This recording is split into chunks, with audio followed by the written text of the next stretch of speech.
আসসালামু আলাইকুম। প্রত্যেককে শুভেচ্ছা জানাচ্ছি মাসুম মাহবুব। প্রিয় দর্শক, দেখছেন ওপেন দ্য ইউটিউব চ্যানেল এবং মাসুম মাহবুব ফেসবুক পেজ। আজকে এমন একটি বিষয়ে আপনাদের তথ্য দিতে চাই যেটা এই পৃথিবীকে নতুন করে ইসলাম ধর্মের দিকে মানুষকে দীক্ষিত করবে। অর্থাৎ মহানবী সাল্লাল্লাহু আলাইহি সাল্লাম 1400 বছর আগে তার হাদিসে যে কথাগুলো বলে গেছেন, বিজ্ঞানীরা আজকে এসে তার প্রমাণ পেলেন। অর্থাৎ আমেরিকার সেই নাসা তারা আবিষ্কার করলেন মহাকাশে ফেরেশতারা জিকির করছে। তবে নাসা বলছে না যে ফেরেশতা, তারা বলছে যে সেখানে তারা শব্দ পেয়েছে। তবে মুসলিম বিভিন্ন পণ্ডিতরা বলছেন এটি হবে রাসূলের সেই মেরাজ থেকে ফিরে এসে বলা সেই উক্তিটি। অর্থাৎ আকাশে বা মহাশূন্যে বা মহাকাশে অজস্র ফেরেশতারা সেজদা করছে এবং জিকির করছে, এবং নাসা সেই শব্দটি পর্যন্ত শুনিয়েছে রেকর্ড করে। দর্শক, এটার উপরে আমরা কথা বলবো। এবং রাসূল করিম সাল্লাল্লাহু আলাইহি সাল্লামের যে আরেকটি বক্তব্য ছিল, মহানবী সাল্লাল্লাহু আলাইহি সাল্লাম তার হাতের ইশারায় চাঁদকে যে দ্বিখণ্ডিত করেছিল, সেই ব্যাপারেও কিছু তথ্য আজকে জানাবো আপনাদের। দর্শক, মহাকাশ নাকি সম্পূর্ণ নিঃশব্দ, এটাই এতদিন বিজ্ঞানীদের ধারণা ছিল। কিন্তু নাসার গবেষণায় উঠে এসেছে এক বিস্ময়কর তথ্য। মহাশূন্য থেকে ভেসে আসা এক রহস্যময় ধ্বনি রেকর্ড করেছে নাসা, যা শুনে গবেষকরা অবাক। তাদের মতে এটি যেন কোটি কোটি মানুষের একসঙ্গে কোনো মন্ত্র বা সঙ্গীত গাওয়ার মতো শোনাচ্ছে। কিন্তু প্রশ্ন হচ্ছে, এই শব্দ কি সত্যি শুধু বৈজ্ঞানিক কম্পন নাকি ফেরেশতাদের জিকির ধ্বনি? 1400 বছর আগে মহানবী সাল্লাল্লাহু আলাইহি সাল্লাম বলেছিলেন, মহাকাশের প্রতিটি অংশে ফেরেশতারা সিজদায় লিপ্ত এবং আল্লাহর জিকিরে ব্যস্ত। তাহলে কি এবার সেই সত্যের প্রমাণ পেল বিজ্ঞানীরা? সহিহ মুসলিমের হাদিসের মতে, যখন মিরাজ থেকে ফিরে আসেন মহানবী সাল্লাল্লাহু আলাইহি সাল্লাম, তখন সাহাবারা তাকে জিজ্ঞেস করেন, ইয়া রাসূলুল্লাহ, আপনি আকাশে দেখেছেন কি শুনেছেন? জবাবে নবী করিম সাল্লাল্লাহু আলাইহি সাল্লাম বলেন, আমি যা দেখেছি তোমরা তা দেখতে পাও না, আমি যা শুনেছি তোমরা তা শুনতে পাও না। আকাশ জুড়ে প্রচণ্ড কম্পনের শব্দ শোনা যাচ্ছে, আর এর পেছনে রয়েছে এক গভীর রহস্য। আকাশ জুড়ে প্রচণ্ড কম্পনের শব্দ শোনা যাচ্ছে, আর এর পেছনে রয়েছে এক গভীর রহস্য। আকাশের প্রতিটি অংশে এমনকি 4 আঙ্গুল পরিমাণ জায়গাও খালি নেই, সেখানে ফেরেশতারা সিজদায় লিপ্ত এবং তারা নিরবিচ্ছিন্নভাবে আল্লাহর জিকিরে মশগুল।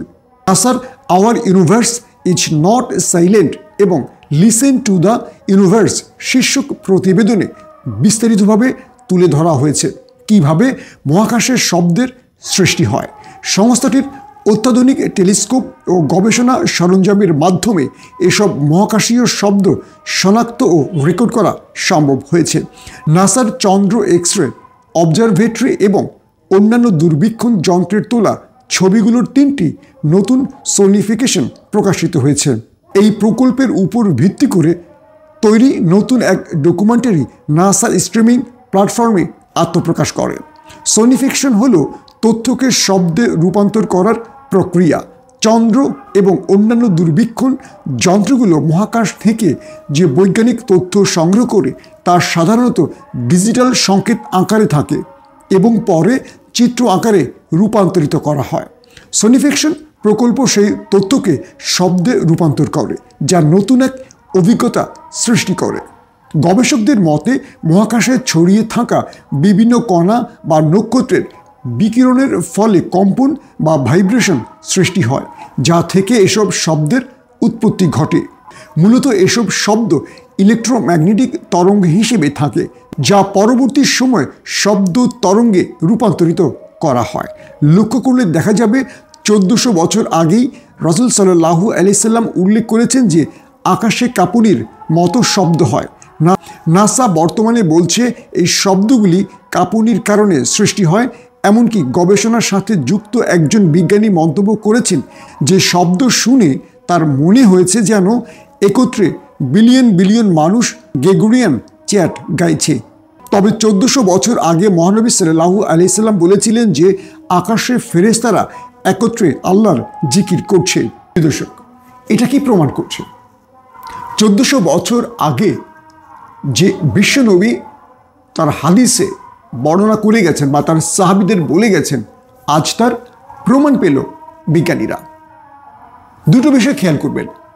এক, মহানবী সাল্লাল্লাহু আলাইহি সাল্লাম মিরাজ থেকে ফিরে এসে সাহাবীদের বলেছিলেন যে মহাকাশে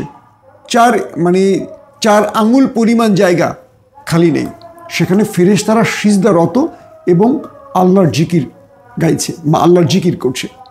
এবং বিজ্ঞানীরা যে শব্দটি পেল, যে তরঙ্গটি আমরা শুনলাম নাসার ওয়েবসাইটে, সেখানে মনে হচ্ছে যে অজস্র মানুষ একসঙ্গে কিছু গাইছে। বিজ্ঞানীরা বলছে গ্রেগরিয়ান চার্ট গাইছে বা খ্রিস্টানদের যে গান, কিন্তু আমার রাসূল করিম সাল্লাল্লাহু আলাইহি সাল্লাম বলেছেন ফেরেশতারা জিকির করছেন। অর্থাৎ অজস্র মানুষ একসঙ্গে জিকির করলে যে শব্দ, সেটি আবিষ্কার করেছেন নাসা। প্রশ্ন হলো, রাসূল করিম সাল্লাল্লাহু আলাইহি সাল্লাম যখন মক্কা এলেন বা মদিনা এলেন, তার কাছে বিজ্ঞানসম্মত কিছুই ছিল না, কেবল আল্লাহর পক্ষ থেকে আল কোরআন ছাড়া। তো তার পক্ষে কি করে বলা সম্ভব হলো যে আকাশে ফেরেশতারা রয়েছেন বা 4 কদম বা 4 আঙ্গুল ব্যবধান একজন আরেকজনের সঙ্গে? তিনি কি করে বললেন যে সেখানে তরঙ্গ হচ্ছে, কম্পন হচ্ছে, যেটা আজকে বিজ্ঞান বলছে? যে বিজ্ঞানীরা এগুলো আবিষ্কার করছেন, তারা নিঃসন্দেহে ভাবছেন এর পেছনে কি থাকতে পারে। এর আগে রাসূল করিম সাল্লাল্লাহু আলাইহি সাল্লাম যখন বলেছিলেন যে তিনি তার হাতের ইশারায় চন্দ্র দ্বিখণ্ডিত হয়েছিল, এটা নিয়েও আপনারা কম বেশি জানেন। হিজরির অর্থাৎ তার নবুয়তের 9ম বছরে ইহুদি এবং মুশরিকরা রাসূল সাল্লাল্লাহু আলাইহি সাল্লামকে চ্যালেঞ্জ ছুড়ে দিয়েছিলেন যে তুমি যদি সত্য নবী হও তাহলে প্রমাণ করো বা এমন কিছু মুজিজা দেখাও যে তুমি আল্লাহর নবী। তখন মহানবী করিম সাল্লাল্লাহু আলাইহি সাল্লাম তার হাতের ইশারায় চাঁদকে দ্বিখণ্ডিত করে ফেলেছিলেন। তো এটা এতদিন বিজ্ঞান কোনো প্রমাণ করতে পারেনি বা বিজ্ঞান এটিকে স্বীকার করেনি, কিন্তু পরবর্তী এই মার্কিন গবেষণা প্রতিষ্ঠানগুলো, নাসা এবং আরও অনেক প্রতিষ্ঠান, তারা আবিষ্কার করলেন চাঁদের মাঝখানে একটি পুরো চাঁদের একটা ফাটা দাগ রয়েছে। আপনারা আমাদের স্ক্রিনে দেখতে পাচ্ছেন। এবং বিজ্ঞানীরা প্রথম বলছে এটা কোনো উল্কার আঘাত হতে পারে, কিন্তু সেখানে উল্কা যে আঘাত করেছে সেই আঘাতের কোনো চিহ্ন নেই। অর্থাৎ তিনি যে হাতের আঙুল দিয়ে পুরো চাঁদটাকে অর্ধাকারে 2 ভাগ করে ফেলেছেন, এটা তার প্রমাণ। এছাড়া আরও কয়েকটা প্রতিষ্ঠানের তথ্য মতে আরেকটি তথ্য এমন পাওয়া যায় যে আরবের বিভিন্ন বণিকরা যখন ভারতে আসে, তখন ভারতের কেরালার একজন রাজা তাকে প্রশ্ন করেন যে তিনি নিজ চোখে দেখেছিলেন যে চাঁদ দ্বিখণ্ডিত হয়েছে। এরকম একজন না, একাধিক লোক, চাঁদ দ্বিখণ্ডিত হলে তো অজস্র মানুষ দেখবেন। তো ভারতের কেরালার এক রাজা সেটি দেখেছিলেন এবং তিনি আরব থেকে যে বণিকরা এসেছিল ভারতে, তাদের প্রশ্ন করেছিলেন যে এ কাজটি কী করে সম্ভব, কে করেছে? তখন আরবের বণিকরা বলেছিলেন যে মক্কা একজন নবী এসছেন, তিনি মুশরিক এবং ইহুদিদের সাথে চ্যালেঞ্জ করে তার হাতের ইশারায় এই চাঁদকে দ্বিখণ্ডিত করেছেন। তখন সেই রাজা বলেছেন, হ্যাঁ, সেই দৃশ্য আমি নিজ চোখে দেখেছি। এরপর তিনি তার রাজ্য ছেড়ে চলে যান আরবে এবং রাসূল করিম সাল্লাল্লাহু আলাইহি সাল্লামের হাতে হাত রেখে মুসলিম ধর্ম গ্রহণ করেন। তার নাম পরবর্তীতে রাখা হয় তাজউদ্দিন। দর্শক, তাহলে বিজ্ঞানীরা চাঁদে যে ফাটল দেখলেন এবং মহানবী সাল্লাল্লাহু আলাইহি সাল্লাম তার হাতের ইশারায় চাঁদকে যে দ্বিখণ্ডিত করলেন, এটিরও প্রমাণ পাওয়া গেছে। এখন বিজ্ঞান কি বলবে? 1400 বছর আগে কোনো একজন জাদুকর বা একজন কবি এসেছিলেন, নাকি আল্লাহর প্রেরিত একজন রাসূল এসেছিলেন? এই বিষয়গুলো নিয়ে এখন আমাদের অনেক কিছু ভাবতে হচ্ছে। আমাদের ওয়াজিগণের উচিত এই বিষয়গুলো নিয়ে বেশি বেশি কথা বলা। আমরা পীর বাবাদের গল্প শুনি, আজগবি গল্প শুনি, কিন্তু বিজ্ঞানকে নিয়ে এবং মহানবী সাল্লাল্লাহু আলাইহি সাল্লামের যে মুজিজাগুলো বা বিজ্ঞান আজকে কোথায় পৌঁছে গেছে বা কোরআন এবং হাদিস যে কথাগুলো 1400 বছর আগে বলেছিল, আজকে বিজ্ঞান সেগুলোর সত্য প্রমাণ পাচ্ছে। এগুলো নিয়ে আমাদের ওয়াজিদের বক্তব্য রাখা খুব জরুরি, কারণ শেষ পর্যন্ত ইসলাম সর্বশ্রেষ্ঠ, এটার প্রমাণের অনেক ইঙ্গিত আমরা পেতে শুরু করেছি। এবং এছাড়া আরও অনেকগুলো বক্তব্য পাওয়া গেছে। যেমন রাসূল করিম সাল্লাল্লাহু আলাইহি সাল্লাম বলেছেন, শামে উমাইয়া মসজিদে ইমাম মাহদি নামাজরত অর্থাৎ দাজ্জালের বিরুদ্ধে যখন লড়াই করতে থাকবেন, তখন তারা পুরো দামেশকে দাজ্জাল যখন ঘিরে ফেলবেন আমাদের ইমাম মাহদিকে, তখন তিনি ফজরের নামাজে দাঁড়াবেন মুসলমানদের নিয়ে, এবং দু ফেরেশতার কাঁধে ভর দিয়ে হযরত ঈসা আলাইহিস সালাম আসবেন। রাসূল করিম সাল্লাল্লাহু আলাইহি সাল্লাম যখন এই সাদা গম্বুজ মসজিদের কথা বলেন, তখন এখানে কোনো মসজিদ ছিল না। আজকে সিরিয়ার দামেশকে সেই উমাইয়া মসজিদের সন্ধান পাওয়া গেছে, এবং সেখানেই সিরিয়ার নতুন যে সরকার বা জোলানি বাহিনী এখান থেকে তাদের রাষ্ট্র পরিচালনা শুরু করেছে, এবং বিজয়ের পর এখানেই প্রথম বক্তব্য রেখেছিলেন। এবং সিরিয়াকে নিয়ে যতগুলো রাসূলের হাদিস পাওয়া গেছে, প্রত্যেকটি সত্যতার প্রমাণ পাওয়া যাচ্ছে এবং পৃথিবী সেই দিকে যাচ্ছে।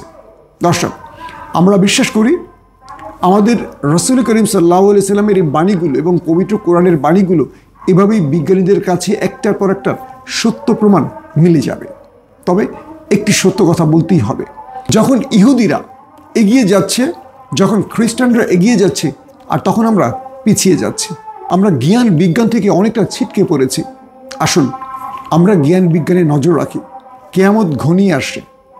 আমরা এখন পৃথিবীর মায়ায় যতটা আকৃষ্ট হচ্ছি, মনে রাখবেন যে কোনো সময় অনেক বড় বড় ঘটনার সাক্ষী হয়তো আমরাই হতে পারবো।